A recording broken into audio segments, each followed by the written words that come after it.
Welcome to Hella Good Housekeeping. I'm your host, Nat Banger, and today we're making jam. Now, before we get started, this video is part of a series that I'm doing on basic home canning. If it's your first time, you might want to check out the intro video where I go over the basic equipment and some concepts that you'll need to get going. Jam is a really great first project because it's really simple and it's delicious.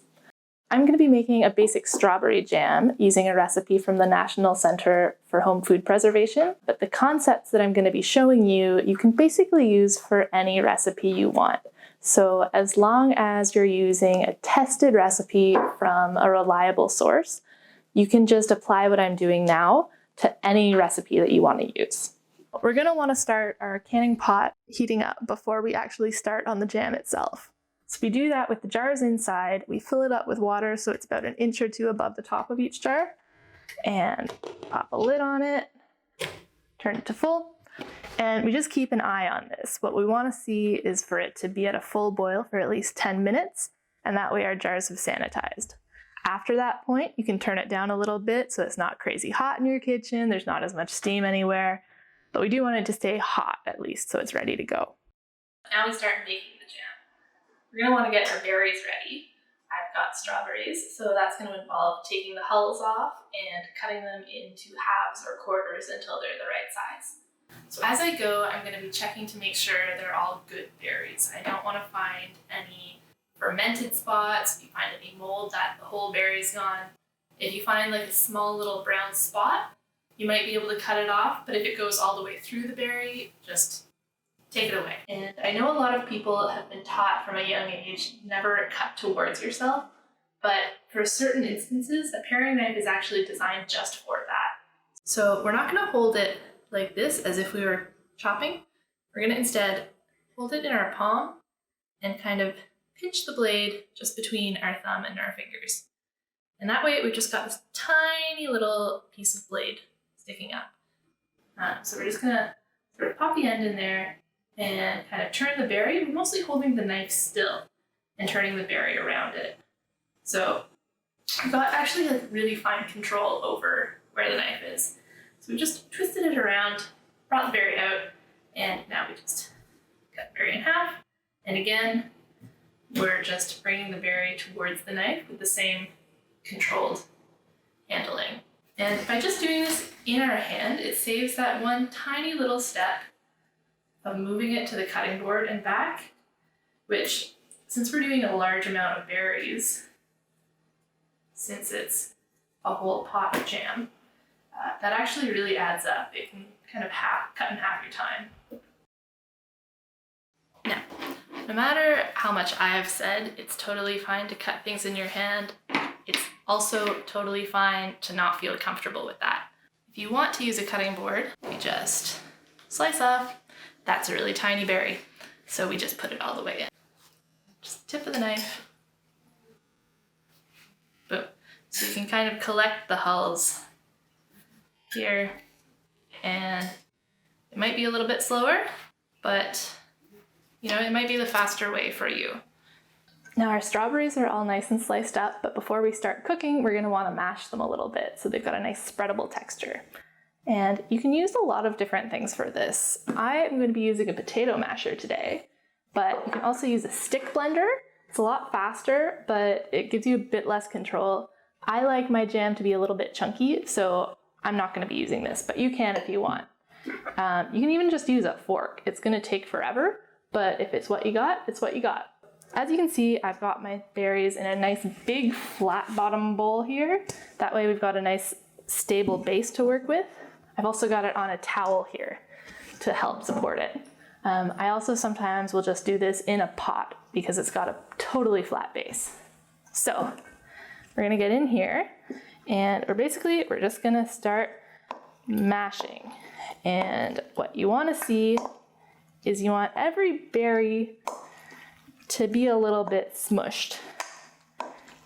It doesn't have to be pureed, it doesn't have to be broken apart, just kind of crushed a little bit. So you can see I'm just mashing here. What I'm trying to do is I'm trying to get every berry just a little bit crushed Like I said, I like a pretty chunky jam, so I'm not trying to totally puree these or break them apart. I just need them to be a bit crushed so that the juices are released and so that we have some pulp between the berries. So turn the bowl around as you go. You kind of do a nice little round and round motion. So you're putting more pressure, direct pressure on 1 or 2 berries at a time. And it kind of helps smush it up a little more. So yeah, you can basically do that exact same motion with a fork if you want. Just sort of go through and individually smush every single berry in the bowl. That is looking pretty nice. We got some nice big chunks, but a lot of pulp in between. So that is about perfect.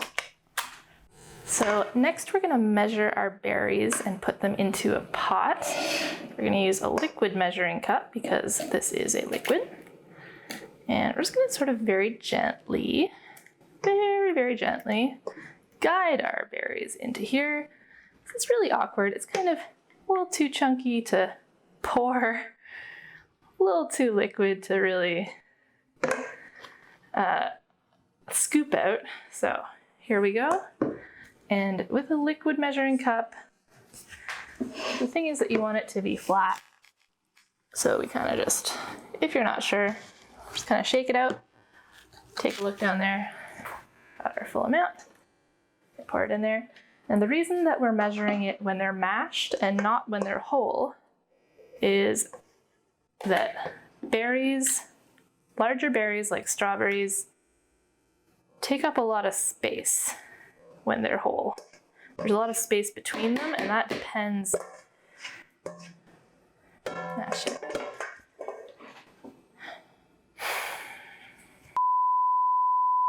You might be wondering what just happened. Well, I had a fun little teachable moment just now. I was just telling you how a lot of recipes, like the one that I'm using, tell you how many berries you'll need when they're crushed. Why is that? Because big berries, like strawberries, will take up a lot more space when they're whole because there's a lot of space in between them, and that depends on how big the strawberries are. I was also going to tell you, have extra. Just get extra berries. Maybe yours take up more space when they're big, or maybe you snack like I do. And maybe, like me, you end up having to pause your video, hop on your bike, swear to God you didn't plan this, swear to God it's not a bit, have to bike down to the old grocery store for some emergency berries. Don't have emergency berries, kids. Just have extra. Have extra on hand. You're making strawberry jam because you like strawberries. Mash extra berries too. They can go on ice cream, cocktails. I like to put them in overnight oats. There is no downside to extra strawberries. So, now we've got our strawberries all ready. We're gonna add them to the pot. So that is just the last of those. And I've added 1 packet of pectin, which is what my recipe called for. Now, pectin is a naturally occurring starch that reacts with sugar and with acid to create a gel, and that's why your jam isn't just juicy and runny, and it's actually a nice, thick spread. You can either use recipes that only use the naturally occurring pectin that's already in the fruit, but I find that it's easier when you're starting out to use store-bought powdered pectin, just because it's more consistent, it's more predictable, so while you're learning what you're looking for in the reaction, it's a lot easier to do that with something that you know it's going to work. So we're just gonna stir that in until it's totally smooth. And if your jam calls for lemon juice or for other fruits, this is probably when you'd be adding that too. We're not gonna add the sugar just yet. I'm just gonna make sure we don't have any clumps of pectin left over. I'm just gonna turn our heat on. I'm going to start with medium high. I'm going to bring it down to medium, and then we're going to keep an eye on it because it's so starchy. Pectin will make the bubbles kind of foam, and so you got to be really careful not to let it boil over, and also we don't want it to burn. All right, now you can see that our jam has come to a nice active boil. The strawberries have broken down quite a bit now, but you can see there's still some nice chunks. So those are gonna be just lovely when I spread them on toast. We're now gonna turn the heat off. Now it's time to add our sugar. And to be honest, if you're making jam with a traditional recipe, it can be a lot of sugar. You can also get pectins that don't require as much sugar. And honestly, I like to go for those a lot of the time because I just don't love the sweetest sweet jams. And we're just gonna stir all that in.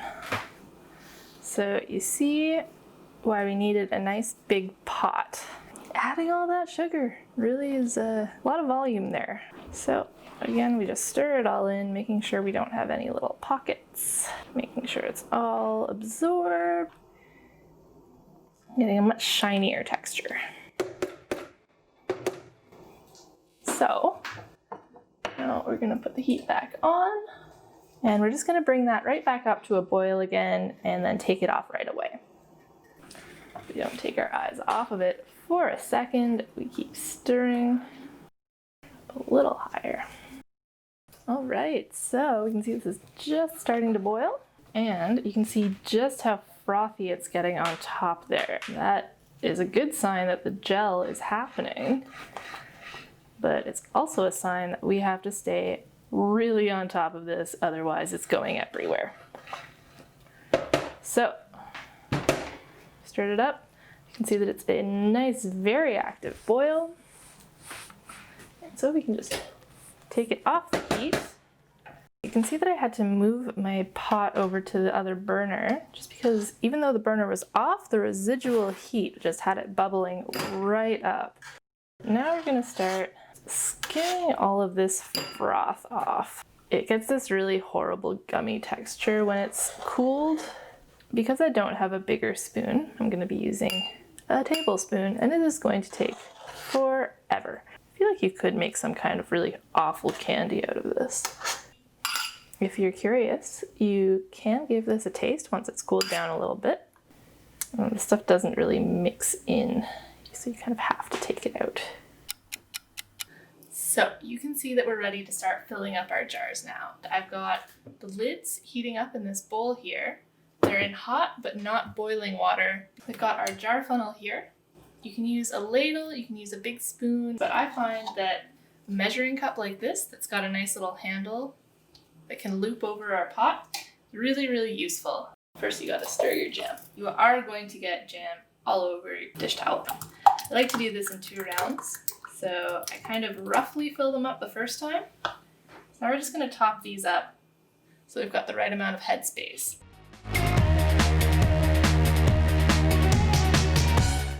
Now we've got these all filled up, but we just want to make sure that they don't have any little air bubbles hiding at the bottom. Scoop it around and just check to see if the headspace has been messed up on any of those. These all look fine. So next, I'm just going to wipe off the rims. Let's do a little bit of hot water. Now we're going to take our magnetic lifter and, like magic, it pulls a single lid, sometimes 2 lids. You can just tap it and knock the second one off. And we don't have to touch it directly. We can just use our fingertips at the edges of the lid to help center it and make sure it's on there. And now we can take the rings and we're just going to pop these on what they call finger tight. So it's basically to the point of resistance. Now we are going to take our jar lifters and we're just going to one by one grab these by the collar, set it on to our wire rack, and as you can see, our pot isn't boiling anymore, it's just hot. That is so that we can put our jars in without burning ourselves. If there's empty space and the jars are kind of rattling around, you can actually put an empty jar in just so that they don't fall over and they have a bit more stability. You can see that the water is about 1 inch off the top of those, so that's perfect. I'm gonna put the lid back on And once again, I'm going to turn that up to maximum, and we don't start timing until it's at a full boil. So this is the perfect time to get a head start on dishes. Now we can see that our pot is at a nice boil, and that means that it's time to set our timer. So my jam needs to process for 5 minutes. All right, our timer is gone, so we can turn the heat down. And now we can just let it rest for a little bit, let it simmer down until it's safe to take the jars out. This is looking about ready. So we just reach in with our jar tongs, tip off any water, and then just set our jars down. And we're gonna wanna put these somewhere that they can stay relatively undisturbed for about 12 to 24 hours while the seal settles in.